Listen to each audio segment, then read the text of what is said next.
Am I the a-hole for telling my sister-in-law I don't have to treat her kids like they're mine and setting boundaries while I'm pregnant? Alright, y'all, I really need to get this off my chest because I'm at the end of my rope. 25F, never saw myself as the maternal type.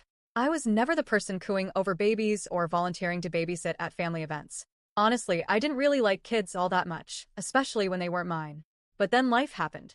I met my husband, 26M, we got married, and now I'm 8 months pregnant with our first child. And while everything inside me has shifted about my baby, that doesn't mean I suddenly signed up to be everybody else's full-time nanny. Enter my sister-in-law, my husband's older sister, 36F.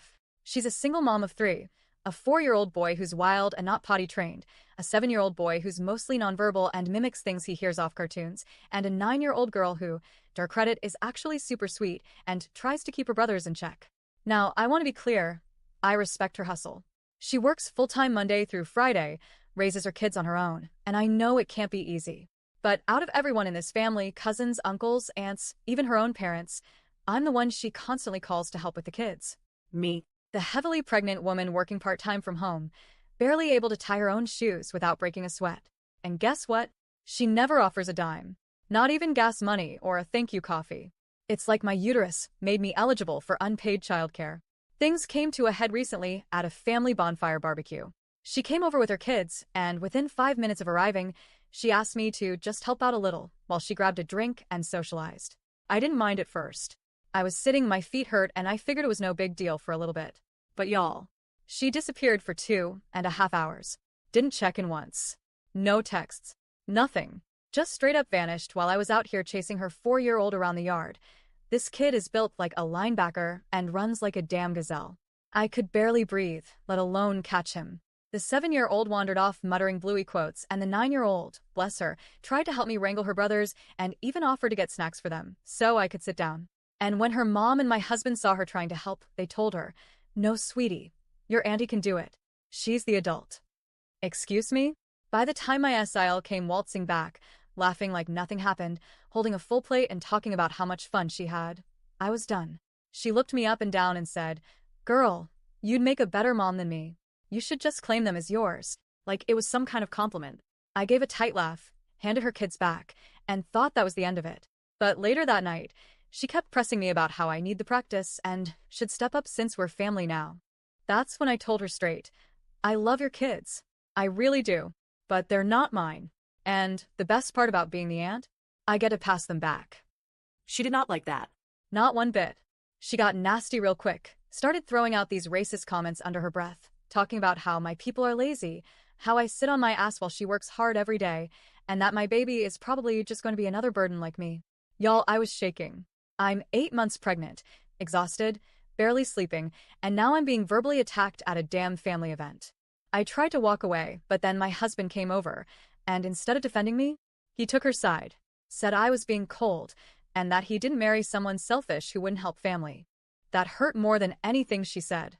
Because I've been bending over backwards for this family, hosting holidays, watching kids, showing up when they need support, all while working and growing a human inside of me. I finally snapped. I told him, his sister, and everyone else who was chiming in that if I'm such a burden, then maybe I should just go back to my home state where people actually care about me. Because I'm not about to end up in early labor just to prove to some entitled family members that I'm good enough. Since then, there's been silence from that side of the family. My Emile texted me something passive-aggressive about families sticking together, and my husband's been distant, like he's trying to figure out whether to take my side or not rock the boat. But I feel stuck between wanting peace and knowing that peace doesn't come from being walked over. So tell me, am I the a-hole for 1. Saying I don't have to parent her kids? 2. Standing up against her racist, out-of-pocket remarks about me and my unborn child? 3. Prioritizing my health and setting boundaries while I'm this pregnant? Update. It's been about 2 weeks since my last post. My bad, I've been trying to breathe, settle in, and keep my peace. So first off, yes, I did leave and made it out okay.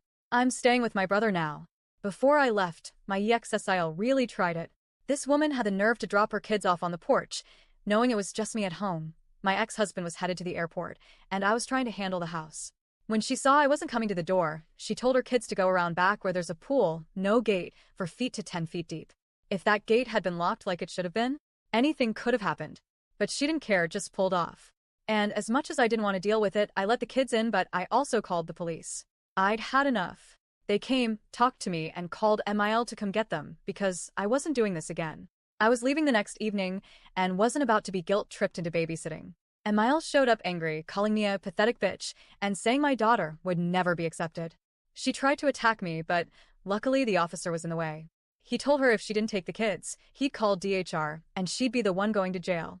Next thing I know, she's on the phone with my husband, who was supposed to be on a flight. He turned around, missed his plane, and came home raging.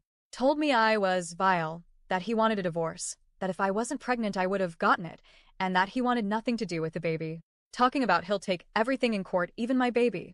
Told me to get out of his house. I said, no sir. Both our names are on that deed, you can go. Fast forward.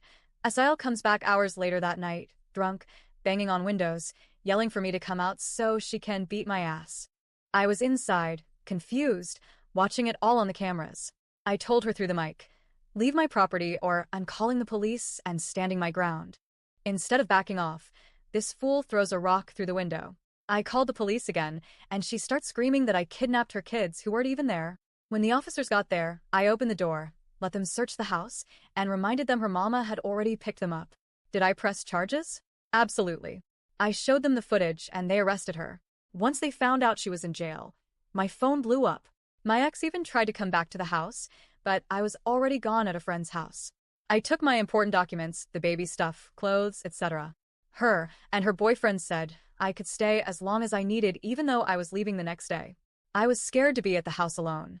Somehow, my ex found out where I was, but her boyfriend told him to leave.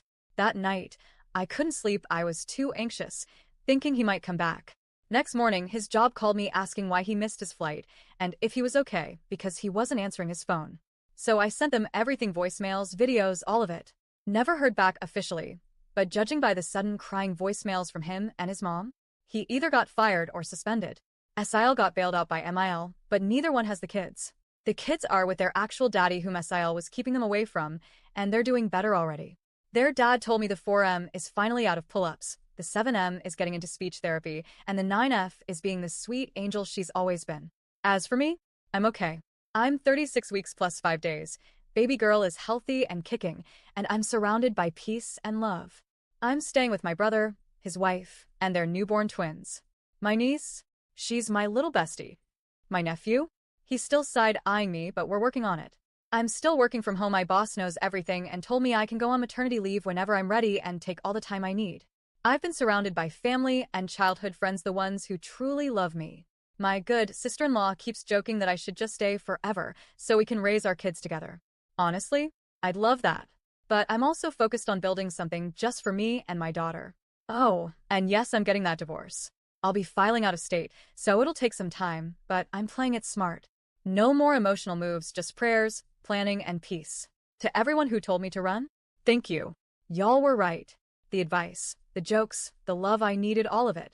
He was all I ever knew. We met freshman year of college, but now, I'm choosing me. I'm choosing my daughter. I'm choosing peace. And in God's timing, we'll be just fine.